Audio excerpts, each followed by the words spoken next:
Hello beautiful people, എല്ലാവരും happy ആയിട്ട് safe ആയിട്ട് സ്റ്റാർട്ട് ചെയ്യുന്നു വിശ്വസിക്കുന്നു.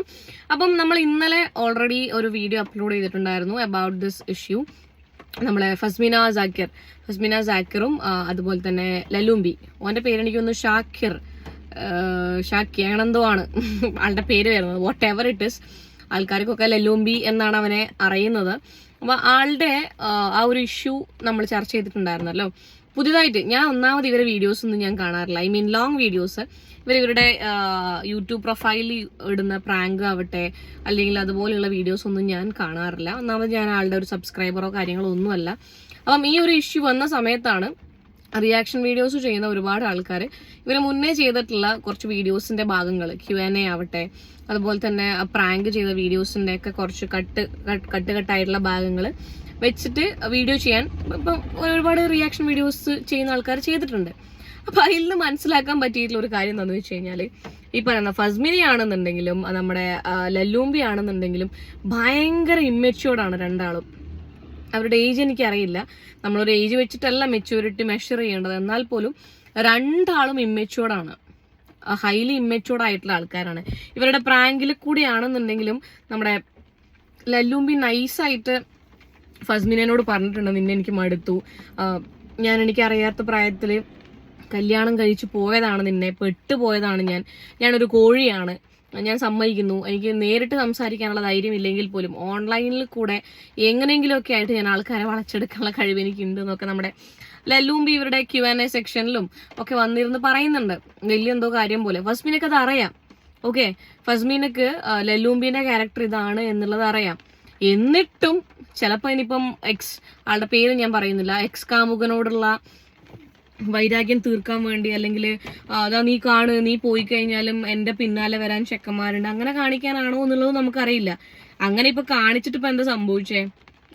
നിങ്ങള് കുറച്ചു കാലങ്ങൾക്ക് മുന്നേ ഒരു ഡിവോഴ്സ് പ്രാങ്ക് നാടകം, സോ കോൾഡ് നാടകം ഇറക്കിയിട്ടുണ്ടായിരുന്നു. ആ നാടകത്തിന്റെ ചിലപ്പം നമ്മളെന്താ പറയാ, നമ്മള് ചിലപ്പം ചില കാര്യങ്ങൾ ചെയ്യുമ്പം അത് യാഥാർത്ഥ്യമായി പോവാറുണ്ട് എന്നൊക്കെ പറയാറില്ലേ, വാവിട്ട വാക്ക് എന്നൊക്കെ പറയുന്ന പോലെ, നിങ്ങൾ ആ ചെയ്ത സാധനം എന്തായാലും സക്സസ് ആയി എന്ന് വിചാരിച്ചാൽ മതി. ഇതിനു മുന്നേ കുറച്ചു കാലങ്ങൾക്ക് മുന്നേ എനിക്ക് തോന്നുന്നു ഞാനും ആ ഒരു ഇഷ്യൂല് സംസാരിച്ചിട്ടുണ്ടെന്ന് തോന്നുന്നു. ഈ ലല്ലൂംബി ഒരു പെൺകുട്ടീനെ ഉപദ്രവിച്ചതായിട്ട് ആ കുട്ടി വന്നിരുന്ന് പറഞ്ഞിട്ടുണ്ടായിരുന്നു. അപ്പൊ ഫസ്മിൻ അത് സപ്പോർട്ട് ചെയ്തു. ഞാൻ പ്രഗ്നന്റ് ആണ്, ദയവ് ചെയ്തിട്ട് പിന്നെ ഇതിൽ നിന്ന് തന്നെ ഒന്നൊന്ന് ഊരിത്തരണം, ലല്ലൂംബിയും എനിക്ക് വേറെ ഓപ്ഷൻ ഇല്ല ലല്ലൂംബിനെയും കൊണ്ട് പോലല്ലാണ്ട്, കാരണം എന്റെ വയറ്റിൽ വളരുന്ന കുഞ്ഞിന്റെ അച്ഛൻ ലല്ലൂംബിയാണെന്നൊക്കെ പറഞ്ഞിട്ട് കുറച്ച് നാടകങ്ങൾ ഉണ്ടായിരുന്നു. അപ്പോ സ്വാഭാവികമായിട്ടും സ്വന്തം വയറ്റിൽ ഒരു കുട്ടി വളരുന്നുണ്ട് എന്ന് കള്ളത്തരം പറയാൻ ഫസ്മിനക്ക് പറ്റിയിട്ടുണ്ട് എന്നുണ്ടെങ്കിൽ ഇതൊക്കെ നാടകമാവാനേ ചാൻസ് ഉള്ളൂ. പക്ഷേ ഈ ഷിബിലി ഷിബിലി സംതിങ് ലല്ലൂംബി, നീ ചിന്തിക്കേണ്ട ഒരു കാര്യം എന്ന് വെച്ച് കഴിഞ്ഞിട്ടുണ്ടെന്നുണ്ടെങ്കിൽ, ഇത് നാടകമാണെന്നുണ്ടെങ്കിൽ നിങ്ങൾ ഈ കാണിച്ചു കൂട്ടുന്ന, കാരണം എന്റെ ഇതിന്റെ ഫസ്മിനക്കെതിരെ ഞാൻ മുന്നേ ചെയ്ത വീഡിയോന്റെ കമന്റ് സെക്ഷനിൽ ഞാനൊരു കമന്റ് പിൻ ചെയ്ത് വെച്ചിട്ടുണ്ട്. അത് നിങ്ങൾ ജസ്റ്റ് ഒന്ന് ചെക്ക് ചെയ്താൽ മനസ്സിലാവും. ഇവരുടെ കുറച്ച് കാര്യങ്ങളൊക്കെ അതിൽ പറയുന്നുണ്ട്. ഇത് നിങ്ങളുടെ റീച്ചിന് വേണ്ടിയിട്ടുള്ള പറാട്ട് നാടകമാണ് എന്നുണ്ടെങ്കിൽ ഷിബിലി, ഫസ്മിൻ ഓൾറെഡി എന്തൊക്കെയോ കാര്യങ്ങൾ ചെയ്ത് കൂട്ടി പിന്നെ ഇവിടെ വരെ എത്തിയ ഒരാളാണ്. നിന്നോടാണ് എനിക്ക് പറയാനുള്ളത്, ഇതിന് നീ കൂട്ടു നിൽക്കുകയാണെന്നുണ്ടെങ്കിൽ നിന്റെ ഉമ്മാനെ ഉപ്പാനെ നീ പറയിപ്പിച്ചു എന്നേ പറയാനുള്ളൂ. കാരണം അത്രക്ക് ക്യാരക്ടർലെസ് ആണ് നീ ഇപ്പൊ ഇവിടെ. കാരണം ഫസ്മിന എന്ന് പറയുന്ന വ്യക്തി അവിടെ ഉണ്ടാവുമ്പോൾ തന്നെ ഡേറ്റിംഗ് ആപ്പിൽ ഒരു പ്രൊഫൈൽ ക്രിയേറ്റ് ചെയ്യുക, സ്ത്രീകളോട് അല്ലെങ്കിൽ പെൺകുട്ടികളോട് ഡേറ്റിങ്ങിന് വരാൻ താല്പര്യമുണ്ടോ, നമുക്ക് റൂം എടുക്കാം എന്നൊക്കെ പറഞ്ഞിട്ടുണ്ടെന്നുണ്ടെങ്കിൽ നിന്റെ വളർത്തുദോഷം, നിന്റെ ഉമ്മാന്റെ ഉപ്പാന്റെ വളർത്തുദോഷം, റീച്ചിന് വേണ്ടിയാണ് നീ ഇത് സപ്പോർട്ട് ചെയ്തെന്നുണ്ടെങ്കിൽ, ഈ ഒരു സാധനം, ഈ ഒരു നാടകം സപ്പോർട്ട് ചെയ്തെന്നുണ്ടെങ്കിൽ ഒന്നും പറയാനില്ലടാ, മനസ്സിലായില്ലേ? ഇതിനൊക്കെ നീ സപ്പോർട്ട് ചെയ്തിട്ടുണ്ടെന്നുണ്ടെങ്കിൽ നിനക്ക് നിന്റെ ഉമ്മാനെ ഉപ്പാനെ അത്ര വിലയുണ്ട് എന്നാണ് അതിന്റെ അർത്ഥം. അന്നിപ്പോ ആ പെൺകുട്ടി വന്ന് പറഞ്ഞാൽ ഇപ്പം ശരിയായില്ലേ? പിന്നെ ഉപദ്രവിച്ചതും ലല്ലൂംബിന്റെ ക്യാരക്ടറൊക്കെ ആ കുട്ടി വന്നിരുന്ന് പറഞ്ഞിട്ടുണ്ടായിരുന്നു ഒരു കാലത്ത്. നിങ്ങൾക്ക് ജസ്റ്റ് ഒന്ന് ഫസ്മിന സാക്കിർ ഇഷ്യൂ ഇപ്പൊ സെർച്ച് ചെയ്ത് നോക്കിയാൽ ചിലപ്പോൾ ആ കുട്ടീന്റെ വീഡിയോസും കാര്യങ്ങളൊക്കെ കാണാൻ വഴിയുണ്ട്. ആ കുട്ടീനെ ഉപദ്രവിച്ചു, തല്ലി, അങ്ങനെയുള്ള കാര്യങ്ങളൊക്കെ വന്നിരുന്ന ആ കുട്ടി പറഞ്ഞിട്ടുണ്ടായിരുന്നു. അതൊക്കെ സത്യമായിരിക്കും, ആണ്, കാരണം പുറത്തു വന്നൂല്ലോ, മനസ്സിലായില്ലേ?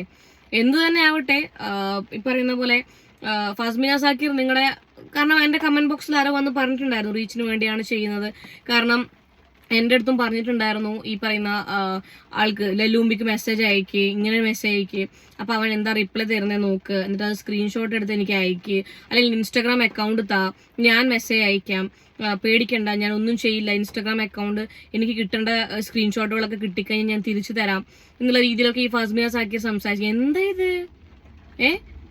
സോഷ്യൽ മീഡിയയിൽ ഒരു റീച്ചിന് വേണ്ടിയിട്ട് നിങ്ങൾ നിങ്ങളുടെ ലൈഫ് വെച്ചിട്ടാണ് കളിക്കുന്നത്. ഈ ഫാസ്മിനയാണെന്നുണ്ടെങ്കിലും ഷിബിലിയാണെന്നുണ്ടെങ്കിലും സോഷ്യൽ മീഡിയ കഴിഞ്ഞിട്ട് നിങ്ങൾക്കൊരു ജീവിതമില്ലേ? എടാ വല്ല പണിക്കും പോടാ. തീരെ പറ്റുന്നില്ല എന്നുണ്ടെങ്കിൽ ശരിയാണ്, ഈ പറയുന്ന പോലെ യൂട്യൂബിന്റെ അകത്ത് ഇങ്ങനെയുള്ള കണ്ടന്റുകൾ ചെയ്ത് കഴിഞ്ഞാൽ നിങ്ങൾക്ക് മില്യൺ വ്യൂസ് കിട്ടും, അതുപോലെ തന്നെ അതിൽ നിന്ന് റവന്യൂ കിട്ടും എന്നുള്ളത് ശരി തന്നെയാണ്, അല്ലാന്ന് പറയുന്നില്ല. എടാ സ്വന്തം ഉണ്ടാക്കിയ തന്തേനെയും തള്ളേന്റെയും പിന്നെ വളർത്തു ഗുണത്തെ പറയിപ്പിച്ചിട്ടുള്ള പൈസ നിങ്ങൾക്ക് എവിടെ എത്തുന്ന നിങ്ങൾ പറയുന്നത്? എനിക്ക് മനസ്സിലാവുന്നേ ഇല്ല. പിന്നെ ഇതിൽ വേറൊരു സീരിയസ് ആയിട്ടുള്ളൊരു കാര്യം ഞാൻ പറയാം. നിങ്ങൾ ഭയങ്കര ഇമ്മച്ചുവർഡ് ആയിട്ടുള്ള പ്രായത്തില് ദയവ് ചെയ്തിട്ട് കല്യാണം കഴിക്കാണ്ടിരിക്കുക. മനസ്സിലായില്ലേ? നിങ്ങൾക്ക് സ്വയം I am matured enough to handle a family life എന്ന് തോന്നുന്നില്ല എന്നുണ്ടെങ്കിൽ കല്യാണത്തിന് മുതിരാണ്ടിരിക്കുക. മനസ്സിലായില്ലേ? സീരിയസ്ലി. അല്ലെങ്കിൽ ഇതുപോലെയുള്ള സംഭവങ്ങൾക്കൊക്കെ നിങ്ങൾ സാക്ഷ്യം വഹിക്കേണ്ടി വരും എന്നുള്ളതാണ്. കുറെ പ്രാങ്കും കുറെ റീച്ചിന് വേണ്ടിയിട്ടുള്ള അഭിനയങ്ങളും കരച്ചിലും എന്തൊക്കെയാണ്. എഗെയിൻ ആൻഡ് എഗെയിൻ ഞാൻ പറയുന്നു, ഇത് റീച്ച് ആയിരിക്കും. കാരണം എൻ്റെ വയറ്റിലൊരു കുട്ടി കാരണം അമ്മയാവുക എന്ന് പറയുന്നത് അത്രയും നമുക്ക് പ്രീഷ്യസ് ആയിട്ടുള്ള ഒരു മൂമെന്റ് ആണത്. അതുവരെ പിന്നെ രക്ഷപ്പെടുത്താൻ വേണ്ടി ഉപയോഗിച്ച ഫസ്മിന ലല്ലൂമ്പിനെ ഒരു കോഴിയാക്കി, ഒരു തറ ലോക്കലാക്കി, പെണ്ണുപിടിയനാക്കി ചിത്രീകരിക്കാനും മടിക്കില്ല എന്നുള്ളതാണ്. അറിയില്ല ഇതിന്റെ സത്യാവസ്ഥ. പിന്നെ ഈ പറയുന്ന പോലെ ലല്ലൂമ്പി വന്ന് പറഞ്ഞിട്ടില്ല, ഫാസ്മിന വന്ന് പറഞ്ഞിട്ടില്ല. ചിലപ്പം ഞാൻ ഇന്നലെ പറഞ്ഞ പോലെ തന്നെ രണ്ടാളും വന്നിരുന്നൊരു ഞാനും എൻ്റെ ഫാസ്മിന മോളും ഭയങ്കര സ്നേഹത്തിലാണ്, ഞങ്ങളത് ചെറിയൊരു സൗന്ദര്യപ്പിണക്കത്തിന്റെ പുറത്ത് ചെയ്തു പോയതാണെന്നൊക്കെ വന്ന് പറയാനുള്ള ചാൻസ് ഉണ്ട്. നമുക്കതൊക്കെ എക്സ്പെക്ട് ചെയ്യാം. ബിക്കോസ് ഈ ഒരു സോ കോൾഡ് ഡ്രാമ എന്ന് പറയുന്നത് ജസ്റ്റ് ഫോർ റീച്ച് എന്നുള്ളതാണ്. കുറെ ടീംസ് വന്ന് കൊണക്കും, നീ ഇത് ചെയ്യുന്നത് റീച്ചിന് വേണ്ടി. ഓഫ് കോഴ്സ് ഞാൻ റീച്ചിന് വേണ്ടി തന്നെയാണ് ചെയ്യുന്നത്. വർഷങ്ങളായിട്ട് റിയാക്ഷൻ വീഡിയോസ് ചെയ്യുന്നത് റീച്ചിന് വേണ്ടി തന്നെയാണ്. അല്ലാണ്ട് ഈ ഒരു സമയത്ത് ഇവിടെ ലൈറ്റും കത്തിച്ചിരുന്ന് കാറിലിരുന്ന് കൊണച്ചിട്ട് എനക്ക് എന്ത് ഗുണാണുള്ളത്? മനസ്സിലായില്ലേ? അത്രേ ഉള്ളൂ. എനിക്ക് കണ്ടു തന്നെ അറിയാം, കുറച്ച് ദിവസങ്ങൾക്കോ ആഴ്ചകൾക്കോ ശേഷം ഫസ്മിനയും ലല്ലൂമ്പിയും ഒന്നിക്കുന്നു, ഞങ്ങൾ വേർപിരിഞ്ഞിട്ടില്ല എന്നൊക്കെ പറഞ്ഞൊരു കണ്ടന്റുമായിട്ട് വരും. ഇപ്പം ഈ ഒരു സാഹചര്യത്തിൽ ആ കുട്ടിയുടെ പേര് ഞാൻ മറന്നുപോയി, ഈ ലല്ലൂമ്പി തല്ലുകയും ഒക്കെ ചെയ്തിട്ടുള്ള ഉപദ്രവിച്ചിട്ടുള്ള ഡ്രഗ്സ് അങ്ങനെ ആ കേസ് നിങ്ങൾ കുത്തിപ്പൊക്കുകയാണെന്നുണ്ടെങ്കിൽ ഇപ്പൊ കുത്തിപ്പൊക്കിക്കോളൂ കേട്ടാ. കാരണം പറ്റിയ അവസരമാണ്. ഇവർ രണ്ടുപേരെയും നിങ്ങൾ ഇതിനെ ഉപദ്രവിച്ചിട്ടുണ്ട് എന്നുണ്ടെങ്കിൽ കൊടുക്കാൻ പറ്റിയിട്ടുള്ള നല്ലൊരു അവസരമായിട്ട് ഇതിനെ കാണുക. ആ കേസ് ഒന്നും കൂടി റീഓപ്പൺ ചെയ്യുക, അല്ലെങ്കിൽ ഒന്ന് അപ്ഡേറ്റ് ചെയ്യുക. ഈ ഒരു കാര്യങ്ങളും കൂടെ വെച്ചിട്ട് ഈ വന്നിട്ടുള്ള ഇഷ്യൂസ് ഒക്കെ പിന്നെ തെളിവുകളായിട്ട് വെച്ചിട്ട് അതിനപ്പുറം അപ്ഡേറ്റ് ചെയ്തിട്ട് കാര്യങ്ങൾ മുന്നോട്ട് കൊണ്ടുപോവാം. ഇങ്ങനെയുള്ള തെണ്ടികൾ, അവൻ അങ്ങനെ ഒരു തെണ്ടിത്തരം കാണിച്ചിട്ടുണ്ട് എന്നുണ്ടെങ്കിൽ ഒരിക്കലും രക്ഷപ്പെട്ടു പോകാൻ പാടില്ല. ഇനി അവൾ പ്രഗ്നന്റ് ആണെന്നോ അല്ലെങ്കിൽ കൈ മുറിച്ച് ഞാൻ ആത്മഹത്യ ചെയ്യാൻ പോകുന്നു പറഞ്ഞാൽ അതിൽ പിന്തിരിയേണ്ട ആവശ്യമൊന്നുമില്ല.